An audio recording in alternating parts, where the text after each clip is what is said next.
Nous allons aborder dans cette seconde vidéo sur l'alimentation d'un data warehouse, aborder un composant primordial utile lors de l'alimentation d'un data warehouse. C'est le composant lookup, qui est un composant de recherche. Alors, pour comprendre ce composant, il faut présenter effectivement les tables. Voilà, comment fonctionnent les tables lors de l'alimentation d'un data warehouse. Comme je vous ai expliqué, la première étape, lorsqu'on alimente un data warehouse, on va alimenter des tables de staging avec des données brutes. Par exemple, ici, j'ai une table qui provient d'une application opérationnelle, une table client, où j'ai le code client, le nom produit, la couleur du produit. J'ai une table produit, où j'ai le code du client, le code de produit, l'adresse du client, le nom du produit. J'ai une table sel, où on a un code client, prix d'achat, prix de vente, prix de client, ville client, pays client, code pays, nom client, prénom client, etc. Donc, toutes ces tables qui proviennent des applications opérationnelles sont alimentées telles quelles. Par la suite, je vais créer mes vues de transformation. Dans mes vues de transformation, je voudrais déjà commencer à me rapprocher du modèle décisionnel final que j'aimerais obtenir. Donc, je veux obtenir un modèle décisionnel final où j'aurai effectivement une dimension client, une dimension produit, une dimension pays qui n'existe pas dans les bases de données opérationnelles, mais lors de ma modélisation, j'ai vu qu'il fallait me mettre en place une dimension pays, donc je commence déjà à créer une vue pays qui n'existait pas dans les bases de données opérationnelles. Donc elle est créée, et puis une vue sale où que je vais créer. Alors dans cette vue, qu'est-ce que je mets? Dans la vue client, je vais mettre le code du client, le nom du client et le prénom du client. Ça, c'est ce que j'ai de mes spécifications fonctionnelles. Donc, le nom du client, il se trouve où? Le nom du client, je m'en vais chercher. Je trouve que, effectivement, le nom du client, il se trouve au code du client. Est-ce que j'ai le nom? Ah, le nom du client, il se trouve dans la table cell. Le prénom du client, il se trouve où? Vous voyez, le prénom du client, il se trouve dans la table cell. Le code du client, il se trouve où? Il se trouve dans la table cell et dans la table client. Donc, je me posais, quel est le lieu, quel est l'endroit le plus pertinent où je peux avoir le code client? Je pense par exemple, c'est dans la table code client que j'ai les codes les plus pertinents. Alors, qu'est-ce que je vais faire? Je vais faire dans ma vue, une jointure entre la table client et la table cell pour récupérer ici le code client et récupérer ici le nom et le prénom. Donc, dans ma vue, c'est une vue sur ces deux tables qui me crée une table virtuelle qui est celle-ci. Puis, je fais la même opération pour le produit. Je fais une vue produit. Le code de produit, il se trouve là. Le nom du produit se trouve là. Donc, c'est plus facile. Je crée une vue qui me récupère simplement le code de produit et le produit, puisque le code client, dans la vue produit, ça ne m'intéresse pas. La vue pays, c'est une vue où j'aurai le code pays, le pays et la ville. Alors, le code pays, il se trouve apparemment ici. Le pays du client, il se trouve là. La ville du client se trouve là. Vous voyez, c'était écrit ici, ville client, pays client, code pays. Et moi, je veux mettre code pays. Au lieu de mettre pays client, je veux mettre pays. Ville, je veux mettre ville. Donc, je commence déjà à transformer ma donnée en mettant les bons noms. Dans la vue vente, je sais que la vue vente, c'est elle qui va m'alimenter ma table de fait. Donc, je commence déjà à éliminer les attributs, les attributs qualitatifs. Donc, ici, je veux garder le code client, le code produit, puisque j'ai un code, le code pays, puisque j'ai trois tables qui vont certainement me permettre de créer des tables de dimension, et je garde au final, je garde au final que des valeurs quantitatives dans vue ça. Alors, maintenant, j'ai mes vues transformées, je vais aller interroger mes vues transformées avec un autre job ETL pour alimenter mon data warehouse. Alors, la première chose à faire, c'est de créer ce data warehouse, c'est de créer les tables de ce data warehouse avec la donc je vais créer un script SQL qui me crée une table client dans le data warehouse, une dimension client, constituée d'une clé primaire client, d'un code client, d'un nom client, prénom client. Donc je crée cette table-là. Alors maintenant, comment j'alimente cette table? Pour alimenter cette table, effectivement, l'opération qu'il y a à faire, c'est de faire une recherche entre la dimension entre la table dans le data warehouse déjà créé et le flux qui provient ici fait une recherche du code client. Donc, je fais ici un lookup sur la clé métier. La clé unique ici, c'est le code client. Parce que mon objectif, c'est de créer d'alimenter ligne par ligne, effectivement, la dimension client en créant une clé technique auto-incrément. Donc, je vais faire mon lookup entre les deux. Je fais le lookup entre les deux. Comment marche le lookup? Je fais le lookup entre les deux. Donc, je me connecte, mon composant lookup, je le connecte sur la dimension client et je le connecte sur la dimension, sur la vue client. Je dis, je m'en vais, le premier lookup, qu'est-ce qu'il fait? L'opération, c'est quoi? Il regarde le code client dans la dimension client. Est-ce que ce code client existe déjà dans ma dimension client? Donc, je regarde ici, je regarde le code client. Si j'ai un code client qui existe déjà dans ma dimension client, si je regarde le code client ici, je me reprends, je regarde un code client ici, j'ai un code client 10, et puis j'ai un code client qui arrive ici qui est 10. Donc, ça va comparer, ça va rechercher le 10 qui est ici, je le prends, je m'en vais le rechercher dans le flux qui arrive. Est-ce que ce 10-là existe dans le flux? Si ce 10-là existe déjà dans le flux, ça veut dire que le code SAS, la ligne là, elle a déjà été alimentée. Donc, qu'est-ce que je fais? Je pourrais prendre la sortie, une fois que la sortie trouvée, et faire un update. Puisque derrière le lookup, on a deux sorties. On a une sortie lorsque je trouve le composant. Maintenant, j'ai une deuxième opération. Si ici j'ai le code client, effectivement 10, j'ai un code, autant pour moi, j'ai un code client ici qui arrive, qui est 11, et que je m'en vais rechercher dans la dimension client. Je vois que, effectivement, je n'ai pas ce code client là, donc effectivement, je ne trouve pas la correspondance entre le 11 du flux qui arrive et le 10 et le code client qui existe déjà dans ma dimension client. Qu'est-ce que je fais? Ça veut dire qu'il faudrait que j'incrémente cette clé-là et j'insère la nouvelle ligne qui arrive là. Donc, je vais créer une nouvelle clé, je vais incrémenter ma clé primaire et alimenter cette nouvelle ligne-là. Donc, c'est ça, je recherche là. C'est pour ça, ici, qu'est-ce que je fais? Je veux prendre la sortie sans correspondance. La sortie sans correspondance, c'est dit, si le code client n'existe pas encore dans le data warehouse, j'incrémente la clé technique et j'ajoute la nouvelle ligne. Donc, je prends à la sortie de ce lookup. Donc, ce premier lookup, il se connecte à la dimension client, il se connecte à la vue client, à la dimension client, et sa sortie sans correspondance, je le reconnecte la sortie sans correspondance à la dimension client en lui disant, et qu'est-ce que la sortie sans correspondance, c'est pour dire, lorsqu'il fait la recherche, il ne trouve pas, cette sortie de ce composant va réalimenter cette dimension en ajoutant une nouvelle ligne. Donc, je fais cette opération pour toutes les dimensions d'abord. On commence par alimenter d'abord les dimensions lorsqu'on alimente data warehouse. Une fois que j'ai fini cette alimentation du data warehouse, je fais maintenant l'opération, je fais un autre lookup maintenant entre la dimension client déjà alimentée et la vue vente où j'ai ma table, où j'ai mes mesures quantitatives et les codes et les clés métiers. Donc, j'ai une clé métier code client qui existe dans ma table vente. Je m'en vais rechercher. Est-ce qu'elle a déjà été alimentée dans la dimension client? Oui, elle a été alimentée. La 10 qui est ici, elle a déjà été alimentée dans le code client. Elle a été déjà alimentée dans la dimension client. Alors, qu'est-ce que je fais?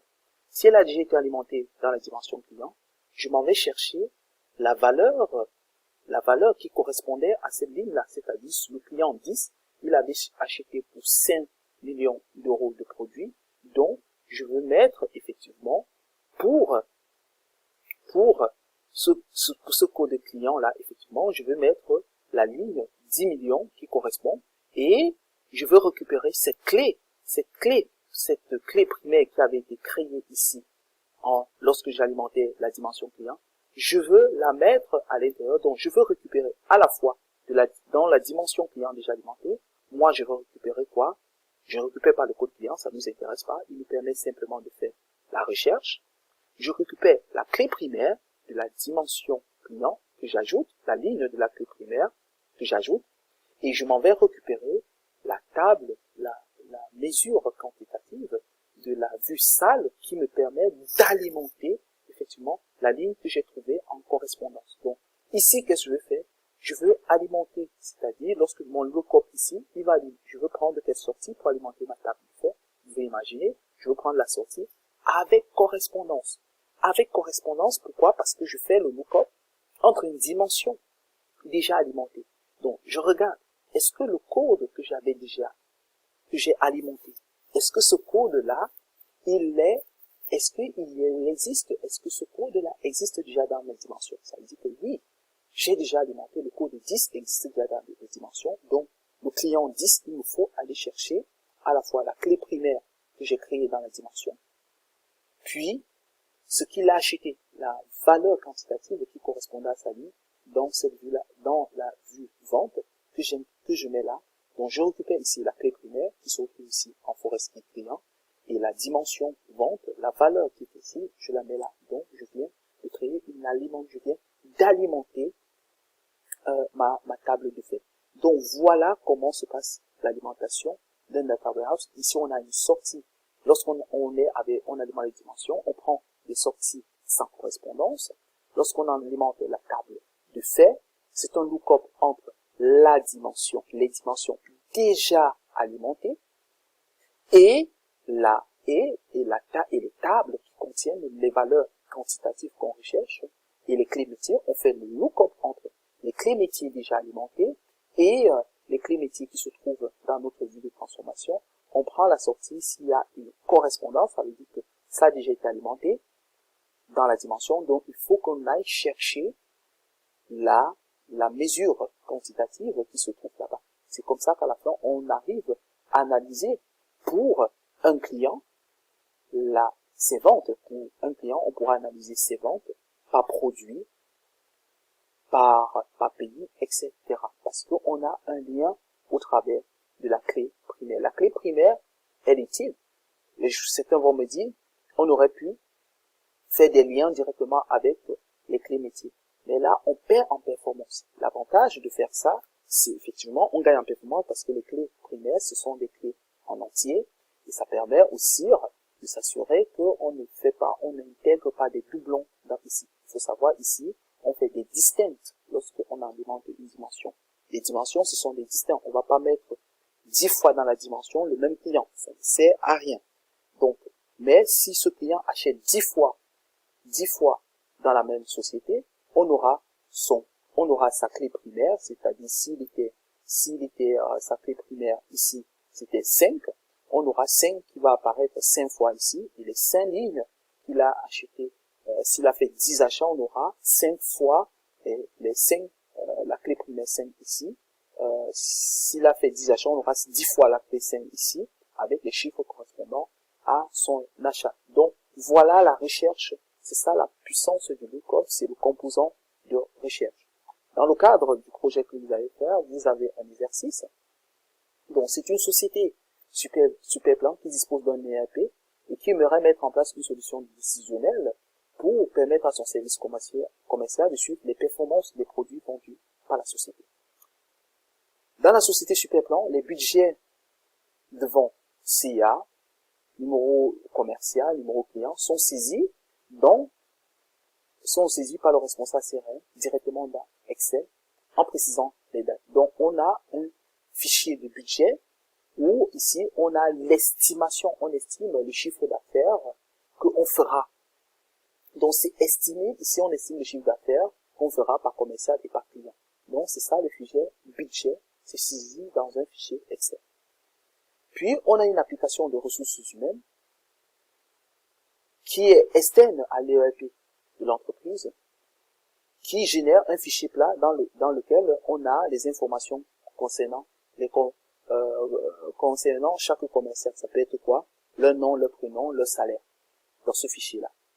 Et puis on a un ERP qui certainement, je suppose, et vous allez restaurer les bases de données, ces bases de données, et les tester et voir ce qu'il faut. C'est-à-dire, quand vous entrez dans un projet, vous explorez les données qu'on vous donne pour comprendre ce que chaque table signifie et qu'est-ce que les données qui sont à l'intérieur. Je suppose que dans l'ERP, on aura plutôt les informations du réalisé, c'est-à-dire pas des informations budgétisées, c'est des informations du réalisé, c'est-à-dire le chiffre d'affaires que l'entreprise enregistre au quotidien. Ici, c'est plutôt un fichier Excel où on estime les chiffres d'affaires à venir. Donc, la problématique, elle est simple, c'est qu'il faut mettre en place effectivement un data warehouse pour avoir une vue globale sur l'activité commerciale de l'entreprise. Donc, il faut créer les spécifications fonctionnelles détaillées, c'est-à-dire prendre les fichiers Excel que vous avez reçus pour effectivement faire la matrice des exigences, la matrice des bus, et faire le modèle de données correspondant à ça. Donc effectivement, moi je peux bien imaginer que ici on a deux modèles, donc parce que on parle du réalisé et du budgétisé, donc on aura deux tables de fait. Et puis il faut créer un script SQL de création des tables du data warehouse, c'est-à-dire il faut créer un script qui va créer des SQL pour créer la table de fait, les tables de dimension avec les bons attributs qu'il y aura là-dessus. Donc, le travail à faire, c'est créer ce script SQL sur la base du modèle de données que nous avons réalisé. Donc, je vous donne la solution. La solution, elle est très simple. Vous voyez ici, on aura la solution, on aura une dimension, une table de fait vente, dans laquelle vous voyez la table de fait vente, elle est reliée à la dimension produit, client, commercial et la dimension date. Puis, on a une table de fait budget, qui elle-même, elle est reliée à la dimension commerciale, client et date. Elle n'est pas liée à la dimension produit. Et c'est normal. On ne budgétise pas les produits. On ne va pas analyser les budgets par produit. Parce qu'effectivement, on n'a pas l'action. On budgétise effectivement ce qu'on vendra. On estime ce qu'on vendra par commission, mais pas forcément. On ne sait pas quel produit les gens prendront, mais on imagine, on budgétise. Et au final, vous voyez ce que je vous avais dit en préambule dans la première partie. Effectivement, lorsqu'on appartient au même processus métier, très souvent, on se partage certaines dimensions communes. Donc, au final, voici le modèle. On aura deux modèles en étoile. Le premier qui est sur le centre et un autre modèle en étoile constitué de la dimension client, une dimension commerciale et une dimension date. Donc, voilà comment le travail que vous avez à faire pour vous préparer avant de passer à l'outil ETL qui n'est qu'une application de la compréhension du besoin métier et de comment ça se doit, comment on se doit de l'alimentation. Un bonus, c'est l'alimentation d'un data lake. Ah, encore une coquille, alimentation d'un data lake. Un data lake, comme je l'ai dit plus haut, c'est effectivement, c'est lorsque on s'appuie, c'est un environnement décisionnel, mais qui s'appuie sur des technologies Hadoop. L'alimentation d'un data lake se fait à peu près de la même chose, de la même façon que un data warehouse. Dans le data warehouse, on a un ETL, on utilise un ETL qui fait une extraction dans une extraction des bases de données opérationnelles, qui met dans une base de données staging, puis il fait une transformation et un load dans un data warehouse.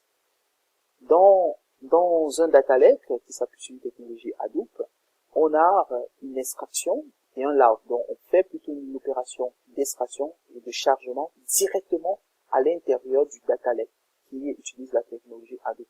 Et c'est au sein de ce data lake qu'on fera toutes nos opérations de transformation de la donnée qui, très souvent, est soit restockée au sein du data lake ou restockée effectivement dans une base de données intermédiaire. Et c'est très souvent ce qui est utilisé dans les environnements big data. Globalement, en détail, je vais vous expliquer cela sur cette slide. Et effectivement, si vous voyez, ici, on a la structure d'un data lake qui s'appuie sur une technologie Hadoop, d'un distributeur Hadoop, Cloudera. Donc, nous avons plusieurs couches chez Cloudera. On a l'HDFS, Hadoop Data System. C'est cette zone qui va nous servir de zone de staging, où on va extraire les données à partir d'un outil comme Scoop, des bases de données opérationnelles, et pousser au format brut dans l'HDFS, c'est-à-dire dans une zone de staging, on stocke toutes ces données. Au-dessus de ces données ou fichiers, etc., qui sont stockés, on va créer une table externe Hive qui pointe vers chaque fichier.